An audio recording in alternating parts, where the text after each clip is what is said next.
Nothing except an election lost can be half so melancholy as an election won. That's what the Duke of Wellington might have said after he swapped the battlefield for politics. Come Friday morning, each of the major parties will be reckoning with the result, and may find pain in victory as well as defeat. It looks like the most likely outcome will be a Conservative majority government.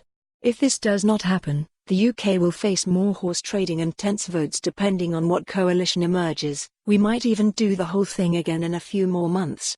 If it does, the parties will each face their own challenges.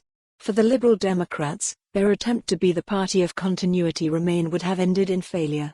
So too will the highly personal campaign of Jo Swinson. It is difficult to see where they might go from here. A Johnson majority will seek to get Brexit done forthwith.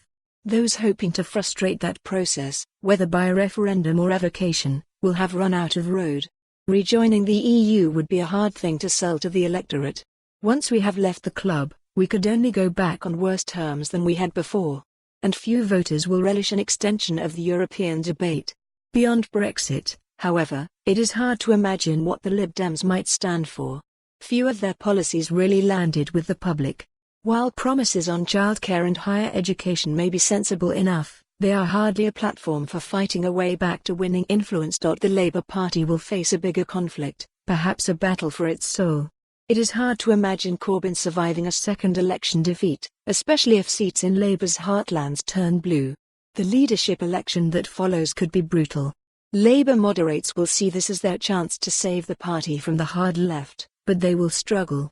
Corbyn's supporters have ensured that the new intake of MPs will skew leftwards, and the membership remains supportive of him.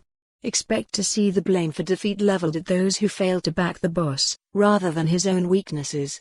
The leadership battle will face the usual clash of egos, and the left and right fringes of the party could turn in on themselves. Whoever wins may regret it.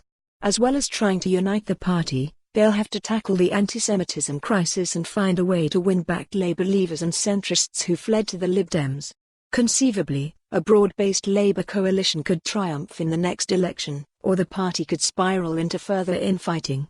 Should he win a majority, Johnson would be spared the knifing that awaits a defeated leader, but that doesn't mean his troubles will be over. With his pledge to get Brexit done, he knows that any delay will be politically fatal, but also that he would own any negative effects of a disorderly exit. Equally, with promises to expand pub. For more on this story, visit the news article link.